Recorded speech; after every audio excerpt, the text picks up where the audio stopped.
நெகேமியா 4:14 அந்த கடைசி பகுதி சொல்லுகிறது, யுத்தம் பண்ணுங்கள். யாருக்காக எல்லாம் யுத்தம் பண்ணணும்?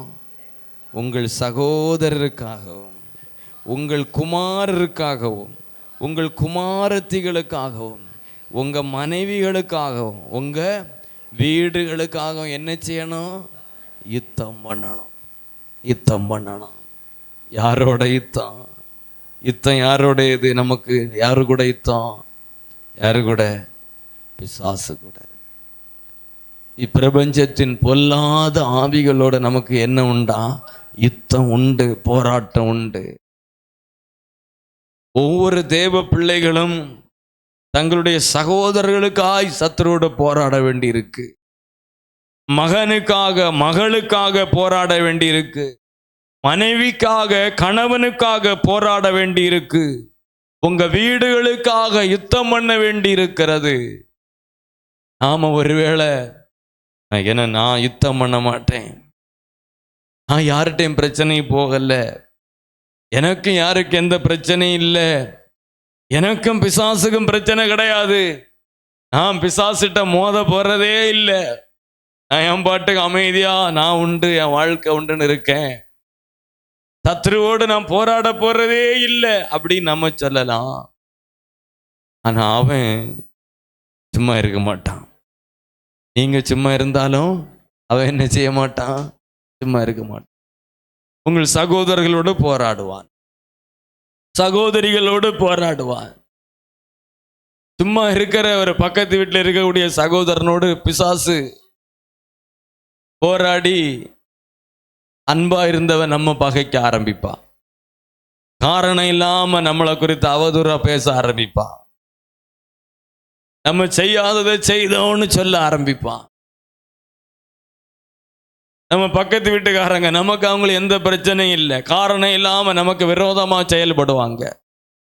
ஏன்னா சத்துரு அங்க கிரியை செய்வான்.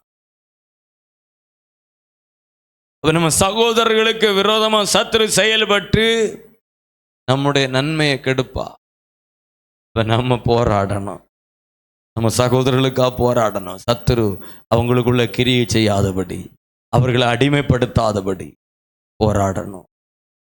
சகோதரிகளுக்கு விரோதமா சத்துரு கிரியை செய்வான்.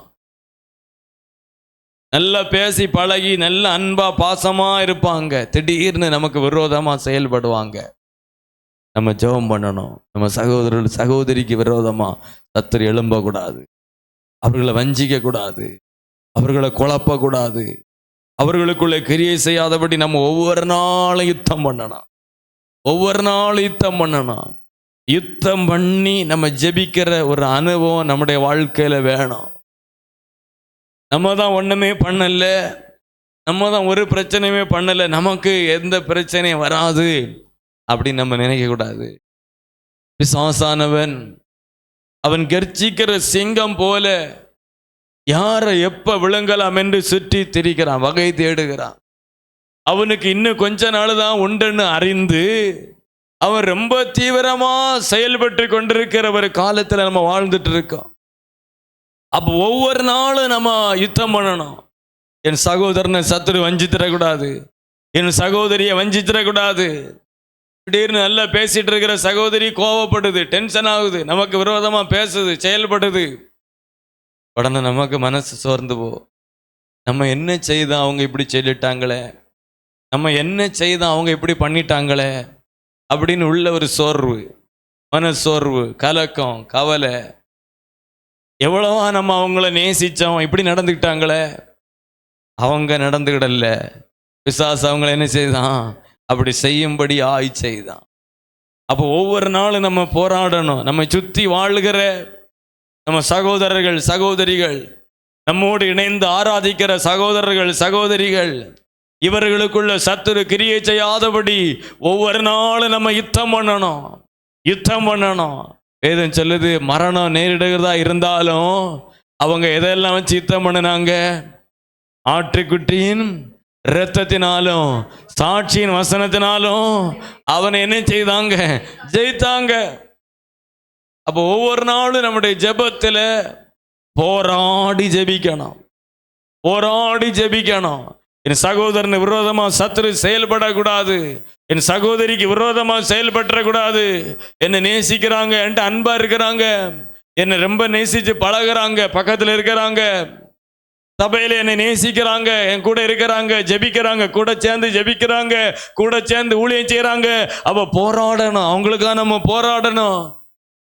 நமக்கு ஆசீர்வாதமா சமாதானமா கர்த்தர் வச்சிருக்கிற சகோதரர்களுக்காய் சகோதரிகளுக்காய் நம்ம ஒவ்வொரு நாளும் யுத்தம் பண்ணணும். அவங்கள சத்துரு தொற்றக்கூடாது, அவங்க எல்லைக்குள்ள சத்துரு நுழைஞ்சிடக்கூடாது, அவங்க சிந்தனைக்குள்ள சத்துரு நுழைஞ்சிடக்கூடாது, அவங்க வீட்டுக்குள்ள நுழைஞ்சிடக்கூடாது, எனக்கு விரோதமா எழுப்பிடக்கூடாது, ஐக்கியத்தை கெடுத்துடக்கூடாது, சமாதானத்தை கெடுத்துடக்கூடாதுன்னு சொல்லி போராடி ஜெபிக்கணும், போராடி ஜெபிக்கணும். 2வது வசனம் சொல்லுகிறது, யாருக்காக போராடணும்? குமாரர்களுக்காகவும்.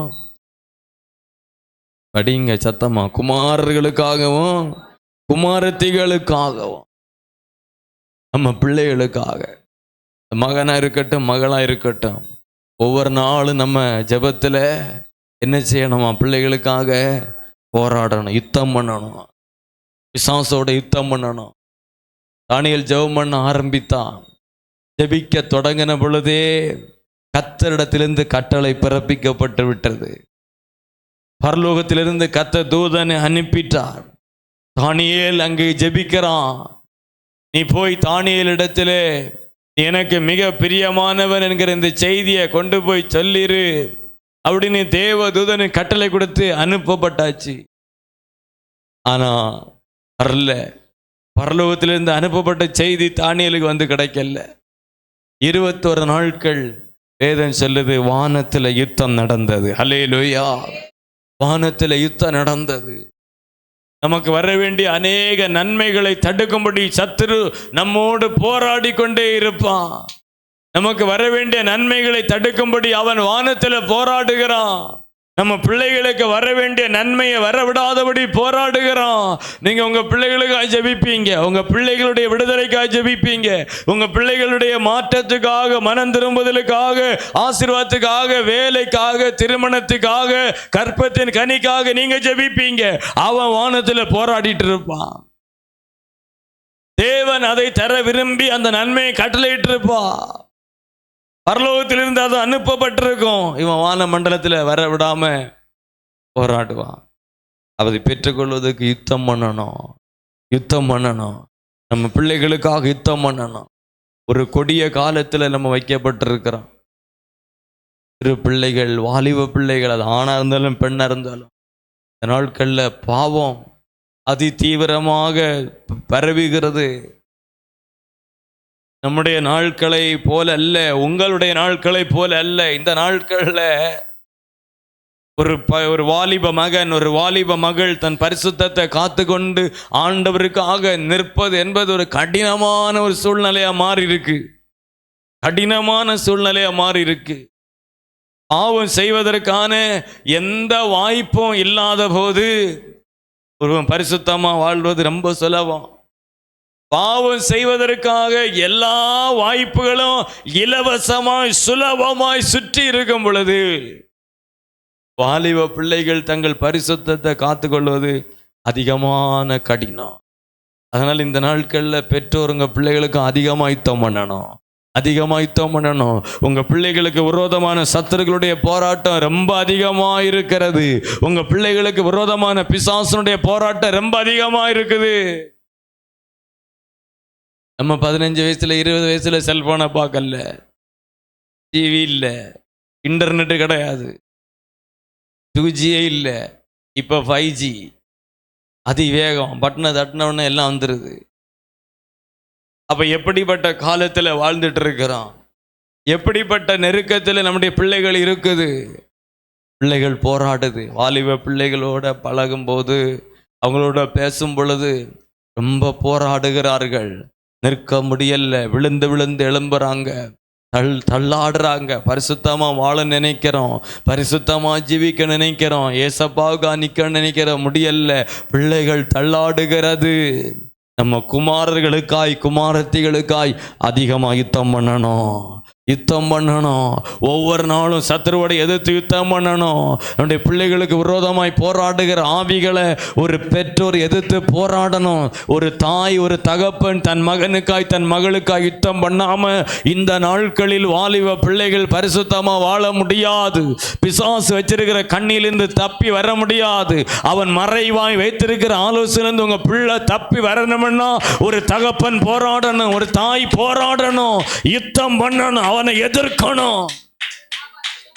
இன்னைக்கு பிசாசோட யுத்தம் இல்லைன்னா, உங்க பிள்ளைகளோடு போராடுகிற சத்துருவோட யுத்தம் இல்லைன்னா உங்கள் பிள்ளைகள் அகப்பட்டுரும். நீங்கள் உங்கள் பிள்ளைகளுக்கு நல்ல ட்ரெஸ் வாங்கி கொடுத்தீங்க, நல்ல சாப்பாடு வாங்கி கொடுத்தீங்க, நல்ல ஸ்கூலில் உங்கள் பிள்ளைய படிக்க வைக்கிறீங்க, ரொம்ப ராத்திரி பகலாக கஷ்டப்பட்டு உழைச்சி உங்கள் பிள்ளைகளின் விடுதல் நன்மைக்காக அவங்க ஆசீர்வாதத்துக்காக பிரயாசப்படுறீங்க, நல்லது. ஆனால் ஒன்றை செய்ய மறந்துட்டீங்க. உங்கள் பிள்ளைகளோடு மறைமுகமாய் ஒருவன் போராடி கொண்டிருக்கிறான். மறைமுகமா கண்ணுக்கு தெரியாம ஒருவன் நின்று இரவும் பகலும் 24 மணி நேரமும் இடைவிடாமல் உங்க பிள்ளை தூங்கினாலும் அவன் சொப்பனத்தில் போராடுகிறான், அவன் நடந்தாலும் அவனுடைய பார்வையில போராடுகிறான், அவன் சும்மா உட்கார்ந்தாலும் அவன் சிந்தனையில யுத்தம் பண்ணி கொண்டிருக்கிறான். அவனோடு உங்க பிள்ளைக்கு தனித்து யுத்தம் பண்ணி ஜெயிக்க முடியாது. உங்க பிள்ளைக்கு யுத்தம் பண்ண தெரியல, உங்க பிள்ளை தனியா போராடுது. ஒரு தாய் அபிஷேகம் பெற்ற ஒரு தாய் ஒரு தகப்பன் தன் பிள்ளைக்காக யுத்தம் பண்ணல, அந்த பிள்ளை அகப்படும். நம்ம எதையோ பிள்ளைగా செய்றோம், எதையோ பிள்ளைகளுக்கு கொடுக்க நினைக்கிறோம். ஆனா நம்ம பிள்ளைக்கு சொல்ல தெரியல, நம்ம பிள்ளைகளுக்கு அதை வெளிப்படுத்த தெரியல. அது என் பிள்ளைகளுக்கு யாரும் இந்த நேரடியாய் ஒருவன் போராடும்போது சொல்ல தெரியும். இவன் தொந்தரவு பண்ணுறான், இவன் பிரச்சனை பண்ணுறான், இவன் அந்த மாதிரி பேசுகிறான் சொல்ல தெரியும். மறைமுகமாக ஒருத்தன் போராடுறான், அவன் சிந்தனையில் போராடுறான். ஒரு வாலிப தம்பி இப்படி சொல்கிறான், பாஸ்டர் என்கிட்ட எப்போவுமே ஒரு ஆள் நீ செத்துருன்னு சொல்லிட்டே இருக்கு, நீ தற்கொலை பண்ணின்னு சொல்லிட்டு இருக்கு. யார் அது எனக்கு தெரியாது, எப்போவுமே காதில் கேட்டுட்டே இருக்கு. மறைந்து நின்று ஒருவன் இடைவிடாமல் உங்க பிள்ளையோட யுத்தம் பண்றான். அவனோடு யுத்தம் பண்ணா உங்க பிள்ளை எப்படி பிழைக்கும்? எப்பவுமே பாவம் செய், அதை பாரு, அதை பண்ணு, மறைந்திருந்து ஒருவன் உங்க பிள்ளைகளோட யுத்தம் பண்ணி கொண்டிருக்கிறான். ஒரு தாய் ஒரு தகப்பன் உங்க பிள்ளைகளோடு போராடுகிற சத்துருவோடு அனுதினம் யுத்தம் பண்ணணும். பிள்ளை ஸ்கூலுக்கு போயிருக்குதா, பிள்ளை காலேஜுக்கு போயிருக்குதா, இல்ல பிள்ளை வேலைக்கு போயிருக்குதா, உங்க பிள்ளைக்காக முழங்காலில் ஒரு தாய் நிக்கணும், ஒரு தகப்பன் நிக்கணும். வாலிப பிள்ளைகளுக்காக யுத்தம் பண்ணணும், சிறு பிள்ளைகளுக்காக யுத்தம் பண்ணணும். பெண் பிள்ளைகளை வச்சிருக்கிற பெற்றோர் அதிகமாக யுத்தம் பண்ணணும், சிறு குழந்தைகளுக்காக யுத்தம் பண்ணணும். 4 வயது 5 வயதிலே பிள்ளைகளுடைய சிந்தனைகளை பிசாசு இந்த நாளில குழப்புகிறான், திருப்புகிறான், வஞ்சிக்கிறான். எனக்கு ஆச்சரியமா இருக்கு, பிள்ளைகள் இப்படியெல்லாம் சிந்திக்குமா, பிள்ளைகள் இப்படியெல்லாம் பார்க்குமா, ஆச்சரியமா இருக்கு. பிசாசு மறைமுகமாய் நம்ம பிள்ளைகளோட யுத்தம் பண்ணுகிறான். நாம யுத்தம் பண்ணலன்னா அவன் ஜெயித்திருவான். ஒரு தாய் ஒரு தகப்பன் தன் பிள்ளைக்கா யுத்தம் பண்ண இளம்பணும். அப்படி வலதுகரம் உயர்த்துங்க. அப்படி பெற்றோர் பிள்ளைகளை வச்சிருக்கிற பெற்றோர் தாய் தகப்பன் வாமையின் அப்படி கைகளை உயர்த்தி, அப்பா என் மகனுக்காக என் மகளுக்காக யுத்தம் பண்ணுகிற அந்த அபிஷேகத்தை எனக்கு தாங்கன்னு கேளுங்க. என் பிள்ளைக்காக யுத்தம் பண்ணுகிற அபிஷேகத்தை எனக்கு தாங்க. ஓ என் மகளுக்காக யுத்தம் பண்ணுகிற அபிஷேகத்தை தாங்க. என் பிள்ளைய நல்ல ட்ரெஸ் போட்டு ஸ்கூலுக்கு அனுப்புறேன், என் பிள்ளைகளை நல்ல சாப்பாடு கொடுத்து காலேஜ் அனுப்புறேன். ஆனா கண்ணுக்கு தெரியாத ஒருவன் என் பிள்ளையோட போராடுகிறான், யுத்தம் பண்ணுகிறான். என் பிள்ளையால தனியா யுத்தம் பண்ண முடியாது, அவனுக்காக யுத்தம் பண்ண ஒருத்தன் வேணும். நான் ஒப்பு கொடுக்கிறேன் ஆண்டவரே, ஒப்பு கொடுக்கிறேன். இந்த உபவாச நாள்ல ஒப்பு கொடு. ஹல்லேலூயா. என் பிள்ளைக்காக யுத்தம் பண்ணி, என் பிள்ளைக்காக யுத்தம் பண்ணி, ஓ மேற்கொள்ள எனக்கு ஒரு பலனை தாங்க ஆண்டவரே. தீபா ராபா ஷாபா ராகா. பிள்ளை ஸ்கூலுக்கு போன உடனே பிள்ளைய ஸ்கூலுக்கு அனுப்பிட்டு, ஓ நீ டிவிக்கு முன்னாடி இருந்தா உன் பிள்ளை தோத்து போகும். ஓ பிள்ளை காலேஜ் போன உடனே, ஓ நீ எதையோ கதை பேசும்படி பக்கத்து வீட்டுக்கு போவியன்னா உன் பிள்ளை அகப்படும். ஒரு அபிஷேகத்தை எனக்கு தாங்காண்டவரே, ஒரு அக்னி மேல தாங்காண்டவரே, ஒரு வல்லமை எனக்கு தாங்காண்டவரே. தீபா பாபா ராபா லாகா தாரா லாபா ஓ சாகா ராபா. ஒரு யுத்த அபிஷேகத்தை சபையில ஊற்றுங்க ஊற்றுங்க, ஒரு யுத்த அபிஷேகத்தை ஊற்றுங்க. பிள்ளைக்காக யுத்தம் பண்ண, ஓ சக்க டரா பாலா, தன் மகளுக்காக யுத்தம் பண்ண, தன் மகளுக்காக யுத்தம் பண்ண ஒரு அபிஷேகம்.